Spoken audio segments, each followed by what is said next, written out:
Lagot itong si Trillanes, tuturuan na daw ng leksyon. Naku, judge pa itong nagsabi ha. Retired judge pa itong nagsabi, malamang alam niya kung ano yung dapat gawin para maturuan ng leksyon si Trililing. Eh, sabi naman ng comment, Trillanes po ang pangalan yan. Baka tumakbong pagkapangulo yan. Meron ng mga loyalista nga na nagsasabing si Trillanes daw ay pwedeng talunin si BP Sara. Talaga naman, pagka mayor nga, sumablay pa.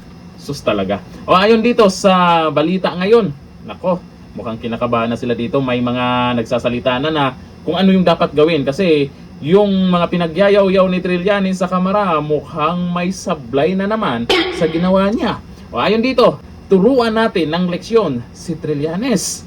Retired judge nag-alok ng libreng serbisyo kay Sammy Oy laban kay Trillanes. Naku, dinamay kasi si Sammy Oy. Umani ng atensyon online ang pahayag ng isang retired judge matapos nitong tahasang depensahan ang Davao-based businessman na si Sammy Oy laban sa mga aligasyon ni dating Senator Antonio Trillanes. Sa isang Facebook post, iginiit ng retiradong hukom na si Judge Antonio Lubao na walang basihan ang mga paratang laban kay Uy. Partikular ang pagkadawit umano nito sa illegal na droga. Ayon kay Lubao, matagal na niyang kakilala si Uy, mahigit 25 years na, at wala umano siyang narinig na anumang negatibong impormasyon tungkol dito. Dagdag pa niya, bilang dating hukom ng Regional Trial Court mula 2000 hanggang 2015, tiyak umanong may babala na sana siyang natanggap kung totoo ang aligasyong sangkot si Uy. Nako, eto siguro malakas ang loob po nitong retired judge kasi ay alam nila kung ano ang totoo. Kaya malamang itong si Trillanes masasampulan. Kasi naalala niyo po doon sa pinagyayaw ni Trillanes yung sa date pa nga ng di umano'y pag-deposit ng pera, kung ano yung tungkol sa transaction sa isang bangko. Ay mukha namang hindi magkatugma kung kailan nag-open, di ba may mga kumontra niyan. Kaya nakakaduda kung totoo yung sinasabi niya or paninira lang sa mga Duterte at nandamay pa ng iba. At eto, malamang si Trillanes, sikat yan. Opo, sikat na sikat si Trillanes pagdating sa usapin ng politika. Kaya mas maganda talaga siya yung tumakbong pagkapangulo ng Pilipinas, di ba? Tapatan niya si BP Sara kung ayaw talaga nilang maging pangulo si BP Sara. Di ba Trillanes? Malakas ka, maraming naniniwala sa iyo, di ba? Binigyan din ni Lubao ang personal niyang pagkakilala kay Uy, hindi lamang bilang negosyante kundi bilang isang taong tumutulong sa kapwa. Kasunod na ito, diretsahan ding inihayag ng retiradong hukom ang kanyang plano na tumulong kay Uy sa legal na laban kontra kay Trillanes. Lagot ka, Trillanes. Ang pahayag na ito ay lumabas matapos akusahan ni Trillanes si Uy sa isang pagdinig ng House Committee on Justice kung saan inuugnay umano ang negosyante sa illegal na gawain, kabilang ang umano'y pagbibigay ng pera sa mga kilalang personalidad.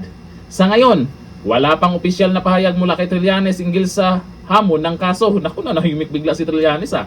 Habang patuloy namang pinag-uusapan online ang matapang na panindigan ng retiradong hukom at ang posibleng legal na banggaan ng dalawang kampo. Lagot ka, Trillanes. Ay, panindigan mo yan, Trillanes, kung totoo yung mga pinagyayaw-yaw mo yan. Kasi ang tingin kasi ng iba, ginagawa mo lang yan para siraan si BP Sara. Kaya may mga pa-hearing-hearing dyan sa kamera.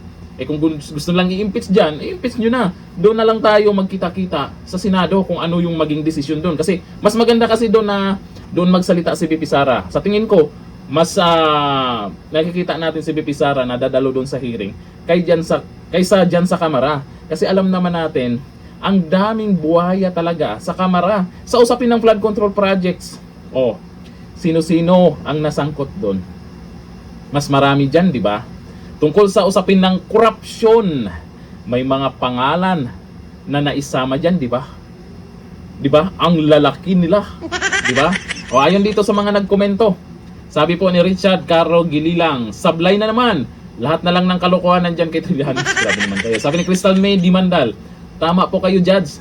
Dapat maturuan ng leksyon yan si Trillanes. Sabi ni Trins Tamin Toyongan, ito, tinagpan niya si Trillanes sa kanyang page ha. Antonio Sani Trillanes, yari ka boy. Sabi niya. Sabi ni Agnes Abrasaldo, pakibilisan na lang po. Okay, huwag kayong excited.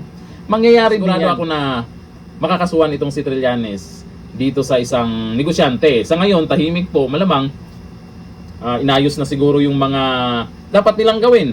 Siyempre, kailangan solid para itong si Trillanes ay masasampulan po. Nako, bigating negosyante yan, Trillanes na dinamay mo dyan, binanggit mo dyan sa kamera. Tapos ngayon, mayroon pang dating judge na alam po natin, maraming alam yan. At alam din niya kung ano talaga ang totoo, di umano, dahil kilala niya itong si Sammy Oy. Galingan mo pa, Trillanes, kasi yung ginawa mo sa kamera, para marami sanang maniniwala sa inyo at mabawasan yung trust rating ni BP Sara, wala effect, Trillanes. Marami pa rin naniniwala sa kanya. Sa'yo, meron pa ba? O iilan na lang sila? Hanggang dito lang, thank you. Bye-bye.